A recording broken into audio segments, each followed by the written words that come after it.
Hello बच्चों, स्वागत है आप सभी लोग का अपने चैनल एक्सपर्ट सॉल्यूशन पे। बच्चों, माफी चाहूंगा कि कुछ दिनों तक वीडियो जो है आ नहीं पाया, क्योंकि मेरा खुद का एग्जाम था, जिसके कारण से जो है मैं वीडियो बना नहीं पा रहा था। कोई बात नहीं, जो भी अभी आपका गैप हुआ है उसको हम लोग क्या करेंगे, जल्दी जल्दी कवर करने की कोशिश करेंगे। सो आप लोग जो है फिर से अपनी तैयारी कंटिन्यूअस कर दीजिए। और अभी आज का जो हमारा जो टॉपिक है, ये है संख्या पद्धति। क्या है? संख्या पद्धति। आप हमारा ये ऐप डाउनलोड कर लीजिए, यहाँ पे कुछ आपको टेस्ट मिलेगा। उस टेस्ट को जो है आप लोग दीजिए, सारा टेस्ट फ्री ऑफ कॉस्ट है। ठीक है? क्योंकि यूट्यूब के थ्रू जो है आपको मैं फ्री टेस्ट नहीं दे पाऊंगा, तो आपको फ्री टेस्ट के लिए इस ऐप को डाउनलोड करना पड़ेगा। यदि कोई क्वेरी हो तो आप मुझे इस नंबर पे कॉल करके जो है मुझे बता सकते हैं। ओके, तो देर न करते हुए क्लास स्टार्ट किया जाए। आज का जो कोर्स है ये है आज का जो क्लास है ये है आपकी संख्या पद्धति। बच्चों, काफी इंपॉर्टेंट है। यहाँ से यूपी पॉलिटेक्निक में एक सवाल आता है। ठीक है? कई बार डायरेक्ट सवाल आ जाएगा, कई बार एप्लीकेशन आता है। तो हमें ये संख्या पद्धति मालूम होना चाहिए। अगर परिभाषा की बात करें तो इसमें सबसे पहला आता है पूर्णांक। ठीक है? पूर्णांक क्या होता है? पूर्णांक, देखो, दो प्रकार के पूर्णांक होते हैं। अगर आप संख्या पद्धति की बात करो तो आप सभी लोगों ने क्या है, कक्षा 6, 7, 8 में पढ़ रखा होगा। एक लाइन होती है, इसमें एक जीरो होता है, एक तरफ 1, 2, 3 ऐसे बना होता है, एक तरफ -1, -2, -3 ऐसे डॉट डॉट इस तरीके से बना होता है। हम जितना इधर जाते हैं उतनी छोटी संख्या होती जाती है, और जितना इस तरफ जाते हैं उतनी बड़ी संख्या होती जाती है। ये हम सभी लोग को मालूम है। ठीक है? अगर आपको ये संख्या लाइन अगर नहीं आता, तो आप क्या करिए, अपना छोटे क्लास में जाके थोड़ा सा इसको आप देख लीजिए, इसमें जोड़ कैसे करते हैं, घटाना कैसे करते हैं। अब देखो, पूर्णांक क्या होता है? पूर्णांक क्या होता है? जैसे एक हो गया, दो हो गया, तीन हो गया, चार हो गया, वो सभी संख्या जो इस तरीके से लिखी जाए वो होती है पूर्णांक। पूर्णांक आपका ऋणात्मक भी हो सकता है, जैसे -1, -2, -3। इस प्रकार से जो भी होते हैं अंक, यानी कि जो दशमलव में ना हो, डायरेक्ट अंक हो, वो आपके पूर्णांक होते हैं। यदि आपकी संख्या सभी धनात्मक है तो धन पूर्णांक, और अगर ऋणात्मक है उसको ऋण पूर्णांक बोलते हैं। बहुत सिंपल है। धन पूर्णांक की विशेषता। धन पूर्णांक देखो, संवर्रक का नियम जो है फॉलो करता है, यानी कि अगर चाहे आप ए में बी जोड़ो या बी में ए जोड़ दो, आपका धन पूर्णांक ही आएगा। एग्जाम्पल के लिए, यदि आप एक में दो जोड़ दो तो भी तीन आएगा, या आप दो में एक जोड़ो तो भी तीन आ जाएगा। इसी को बोलते हैं संवर्रक का नियम। संवर्रक का नियम आपके गुणा पे भी लागू होता है। जैसे आप यदि दो में तीन का गुणा करो तो छह आएगा, और अगर आप तीन में दो का गुणा करोगे तो छह तब भी आएगा। यानी कि अगर आप इसको आगे पीछे करने से मान पे कोई फर्क नहीं पड़ता है। अब क्या बोलते हैं, अगला जो पॉइंट है ये आपका साहचर्य का नियम। साहचर्य का नियम ये बोलता है कि यदि तीन संख्या हो a प्लस बी, और अगर आप उनको जोड़ के अगर इसमें c जोड़ोगे तो वही मान आएगा, चाहे आप बी सी को जोड़कर ए को जोड़ो। एग्जाम्पल के लिए, 1 + 2, एक में जोड़ के इसमें आप क्या करो, चार जोड़ दो। कितना हो जाएगा? 2, 1, 3, 4, 3, 7। चाहे तो आप एक ले लो और इसमें 2 + 4 को एक साथ जोड़ दो, तो भी सात आएगा। देखो, ये आपका आ गया तीन, ये आपका क्या, ये सॉरी, ये तीन चार दो छह, और ये कितना हो गया? सात। इसी प्रकार से गुणा का भी नियम इसी तरीके से फॉलो होता है। ठीक है? अगर मान लो आप 2 × 3 आपस में करके अगर इसमें आप चार से गुणा कर दो, तो तीन दूनी छह, छह चौके 24। चाहे तो आप इस तरीके से तीन और चार का आपस में गुणा करके 12 आ जाएगा, 12 × 2 करोगे तो भी आपका आ जाएगा, तब भी आपका कितना आएगा? 24 ही आएगा। ठीक है? तो इसको बोलते हैं साहचर्य का नियम। ध्यान रखना इस चीज को। हालांकि ये आप सभी लोग को आता है, लेकिन ये आपको आना चाहिए। अगला आता है क्रम विनिमय नियम। क्रम विनिमय नियम वेरी इंपॉर्टेंट है। ये भी देखो, इसमें क्या होता है, इसमें ए में, रुको एक सेकंड, देखो, इसमें आपको क्रम विनिमय नियम और संवरक नियम में थोड़ा सा आपको दिक्कत हो सकता है। क्या दिक्कत होगा? आपको ऐसा लगेगा कि ये दोनों चीजें एक हैं, बट दोनों चीजें एक जैसी ही हैं। इसमें क्या होता है कि संवरक के नियम ये बोलता है कि a प्लस बी अगर आप ऐड करते हैं तो आपका धन पूर्णांक ही आएगा, यानी कि यदि यहाँ पे देखो तो आपका प्लस ही संख्या आएगा। ठीक है। और क्रम विनिमय नियम ये बोलता है कि चाहे ए में बी जोड़ो चाहे बी में ए जोड़ो, आपका आंसर सेम आने वाला है। इसमें प्लस माइनस भी करोगे तो भी आपका आंसर वही आएगा। लेकिन जो आपका संवरक का नियम है ये बोलता है कि यदि आप दो धन संख्याओं को जोड़ोगे, जो तीसरी संख्या आएगी, जो इसका आंसर आएगा वो भी धन पूर्णांक ही होगा। ये बोलता है आपका संवरक का नियम। इसके बाद आपका आता है क्रम विनिमय का गुणा का नियम, जो मैंने आपको नीचे बताया सेम वैसे ही ये भी है, लेकिन वहां पे क्या है कि आपका धन संख्या आएगी। अगला एक आता है योज्य प्रतिलोम। यह काफी इंपॉर्टेंट है, इसको समझो। योज्य प्रतिलोम होता है यदि कोई पूर्णांक ए हो तो उसका योज्य प्रतिलोम माइनस ए होता है। कहने का मतलब आप उसमें क्या जोड़ो क्या घटाओ कि आपका आंसर जीरो आ जाए। तो जाहिर सी बात है, यदि कोई संख्या है ए है, अगर वो धन पूर्णांक है तो उसमें आप क्या घटाओ कि जीरो आ जाएगा, उसी का माइनस आपको घटाना पड़ेगा। तो योज्य प्रतिलोम ये आपको पूछता है। जब आपको प्लस, यानी अगर प्लस प्लस के बारे में अगर बात करें तो वहां पे योज्य प्रतिलोम आता है, और जब आप गुणा के लिए बात करोगे तो वहां पे गुणात्मक प्रतिलोम आता है। ठीक है, ध्यान रखना। तो गुणात्मक प्रतिलोम मैं आगे बताऊंगा, पहले योज्य प्रतिलोम आप देख लीजिए। योज्य प्रतिलोम कह रहा है, अभी मैंने बताया कि यदि कोई संख्या ए है तो उसका योज्य प्रतिलोम जस्ट उसका माइनस ए होगा। ध्यान रखना, ये पूछता है। अगला आता है आपका वितरण नियम। वितरण नियम ये कहता है ए बी व सी तीन पूर्णांक हो तो अगर आपको ए का अगर इस तरीके से लिखा जाए, ठीक है, कोष्टक में आप बी प्लस सी करोगे और इधर ऐसे करोगे, तो जब आप ब्रैकेट ओपन करोगे उस दौरान आपका ए का गुणा एक बार बी के साथ होगा, उसके बाद आप प्लस लिखोगे, उसके बाद ए का गुणा किसके साथ हो जाएगा, सी के साथ हो जाएगा, तो आप इसको ए गुणे सी लिखोगे। ठीक है, तो ये होता है वितरण का नियम। अगला आता है, इसमें एक नोट्स आता है, ध्यान रखना। पूर्णांकों के लिए गुणात्मक प्रतिलोम नहीं होता। ठीक है, गुणात्मक प्रतिलोम हमेशा भिन्नों के लिए होता है। कभी भी, अभी इस पे सवाल मैं दूंगा वहां पे आपको समझ में आ जाएगा। बस यदि आप नोट्स बनाए तो ये चीज लिख लीजिएगा, इसको इंपॉर्टेंट डाल दीजिएगा। अब देखो वास्तविक संख्या क्या होती है।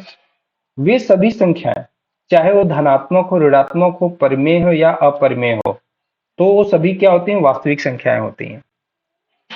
अब आपको धनात्मक संख्या मालूम है, ऋणात्मक संख्या मालूम है, परिमेय संख्या क्या होती है, वो सभी संख्या जो भिन्न के रूप में लिखी जा सके।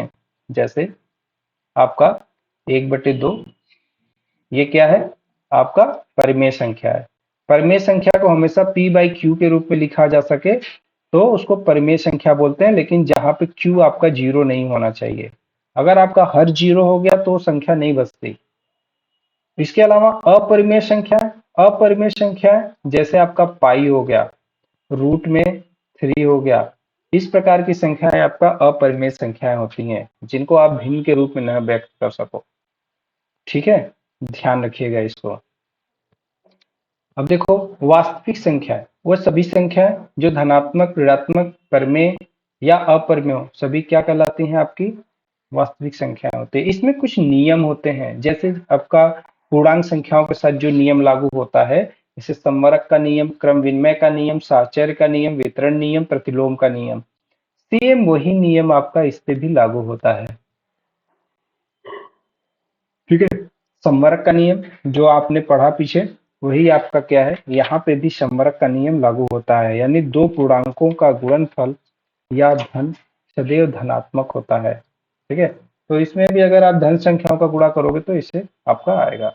क्रम विनिमय, चाहे आप ए में बी जोड़ो चाहे आपका बी में ए जोड़ो, आपका कोई फर्क नहीं पड़ता, वही आता है। साहचर्य नियम क्या होता है कि यदि आपका ए का अगर आप बी के साथ इस तरीके से गुणा करें, ठीक है, तो आपका वही वैल्यूज आता है। ठीक है। तो ये आपका साहचर्य नियम होता है। वितरण नियम क्या होता है, बीच में आप प्लस आता है, यदि जैसे ए गुणे बी प्लस सी, तो आपका ए का इसके साथ भी गुणा हो जाता है, ए गुणे बी प्लस ए गुणे सी।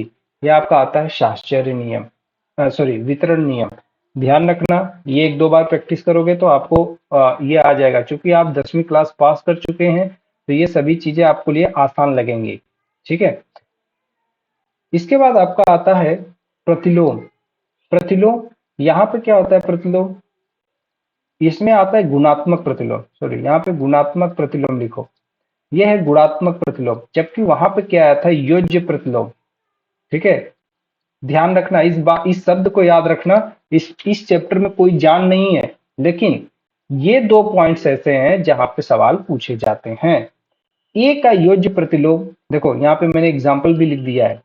ए का अगर योज्य प्रतिलोम की बात करो तो ये माइनस ए होगा, लेकिन अगर ए का गुणात्मक प्रतिलोम की बात करो तो ये 1/a होगा। मतलब अगर कोई ए संख्या है उसके साथ कोई एक ऐसी संख्या का गुणा करो वहां पे एक आ जाए बस, इसको बोलते हैं आपका गुणात्मक प्रतिलोम। ध्यान रखिएगा। इसके बाद अगला जो टॉपिक आता है आपका है अभाज्य संख्या। अभाज्य संख्या ऐसी होती हैं जो एक और खुद को छोड़कर अन्य से विभाजित नहीं होती, वो अभाज्य संख्या कहलाती है। भाज्य संख्या जो किसी से भी विभाजित हो जाए अपने और जो है एक के अलावा भी यदि किसी से विभाजित होती हैं तो वो सभी क्या होती हैं, भाज्य संख्या कहलाती हैं। ठीक है। अगर कोई पूछे एक क्या है, तो एक ध्यान रखना ये तो न तो भाज्य है न तो विभाज्य है। ठीक है, इस बात का ध्यान रखिएगा, एक ना तो भाज्य है ना तो विभाज्य है। ध्यान रखना, अभाज्य संख्याओं का जो इंग्लिश होता है इसको बोलते हैं प्राइम नंबर। कई बार डायरेक्ट प्राइम नंबर लिखता है, तो प्राइम नंबर होता है अभाज्य संख्याएं। इस चीज को ध्यान रखिएगा। निरपेक्ष मान, निरपेक्ष मान क्या होता है, यदि किसी संख्या का निरपेक्ष मान पूछे तो वहां पे -5, जैसे अगर -3 का निरपेक्ष मान कितना होगा, ये 3 होगा। 2 का निरपेक्ष मान कितना होगा, 2 ही होगा। यानी उसकी एक्चुअल वैल्यू कितनी होती है तो उसकी बात कर रहा है। ठीक है। चलो, इसमें सवाल पूछ रहा है -7 का गुणात्मक प्रतिलोम कितना होगा। ठीक है, ये एक सवाल है। आप क्या करिए कि यदि आपको सॉल्व करना है तो आप वीडियो को पॉज करके थोड़ी देर तक आप इसका आंसर दीजिए। आपने जो नोट्स बनाया है उस नोट्स को एक बार खंगालिए और देख कर बताइए कि इसका गुणात्मक प्रतिलोम कितना होगा। ठीक है, वीडियो पॉज करके बताइए। तो इसका गुणात्मक प्रतिलोम क्या होगा, देखो यहाँ पे मैंने लिखा पूर्णांकों के लिए गुणात्मक प्रतिलोम नहीं होता। कोई भी पूर्णांक हो, चाहे वो धनात्मक हो चाहे नकारात्मक, माइनस हो प्लस हो, धनात्मक या ऋणात्मक, उसके लिए कोई गुणात्मक प्रतिलोम नहीं होता। क्या, गुणात्मक प्रतिलोम नहीं होता, ध्यान रखना। इसके बाद यहाँ पूछ रहा है -2/3 परिमेय संख्याओं का गुणात्मक प्रतिलोम होता है। मतलब -2/3 का गुणात्मक प्रतिलोम लिखना है तो इसी का आप 1 में लिख दो, इतना। अब ये चला जाएगा ऊपर तो टोटल कितना हो जाएगा आपका, सॉरी इसको ऐसे नहीं सॉल्व करना चाहिए, ये इसका देखो गुणात्मक प्रतिलोम है। मतलब ऐसी संख्या यहाँ जो भी हो उसके नीचे ऐसे लिखा जाएगा तो वो गुणात्मक प्रतिलोम हो जाएगा। तो इसका गुणात्मक प्रतिलोम ये ऊपर जाएगा तो कितना हो जाएगा, -3/2। ये आपका आता है आंसर। ठीक है, आपका आंसर ऐसे लिखना है। मैंने यहाँ पे गुणा कर दिया क्योंकि क्या है कि ये हल सॉल्व करने के बाद आपका एक आना चाहिए। ठीक है, तो इसलिए जो है मैंने आपको दिखाने के लिए इसको 1/, इसमें कर दिया। अब कह रहा है -7 का निरपेक्ष मान क्या है, तो मैंने ऑलरेडी बताया चाहे माइनस हो या प्लस उसका निरपेक्ष मान उसकी एक्चुअल वैल्यू होती है। कितना रहेगा, 7। अगला आता है, देखो आप क्या करिएगा वीडियो पॉज करके सारे सवाल लगा लीजिए, स्लाइड जैसे ही चेंज होती है। ठीक है, इसमें कह रहा है कि परिमेय संख्या है, तो देखो 0.3, ठीक है, 5 √11 √36, इसमें परिमेय संख्या ये 0.3 लिखा है, तो और यहाँ पे क्या लिखा है, 5 लिखा है, तो यहाँ पे इस तरीके से लिखा हुआ है, तो आपको बताना है कि परिमेय संख्या कौन सी है। ध्यान रहे, हम हमें परिमेय संख्या बताती है, ये 3 है ना, तो इसको आप लिख 0.3 है, अगर आप इसको लिखें, क्या इसको 3/10 लिख सकते हैं? लिख सकते हैं। तो ये किस रूप में लिखा जा सकता है? p/q के रूप में, तो ये एक परिमेय संख्या है। इसको हम 5/1 लिख सकते हैं, तो ये भी p/q के रूप में हो गया, ये भी परिमेय संख्या है। √11 ये एक अपरिमेय संख्या है, क्योंकि इसका आप अंडर रूट नहीं निकाल पाओगे, तो ये क्या है, एक अपरिमेय संख्या है। चूंकि यहाँ पे मुझे सवाल पूछना था अपरिमेय वाला, लेकिन ये मैंने परिमेय कर दिया है, तो लेकिन हमें परिमेय निकालना कैसे होता है, ये आप देखो, जिसको p/q के रूप में आप व्यक्त कर सकते हो वो परिमेय होता है। कड़ी में 36 का मतलब होता है 6, 6 36, तो इसको आप 6/1 लिखोगे, तो ये भी क्या हो जाएगा, आपका परिमेय।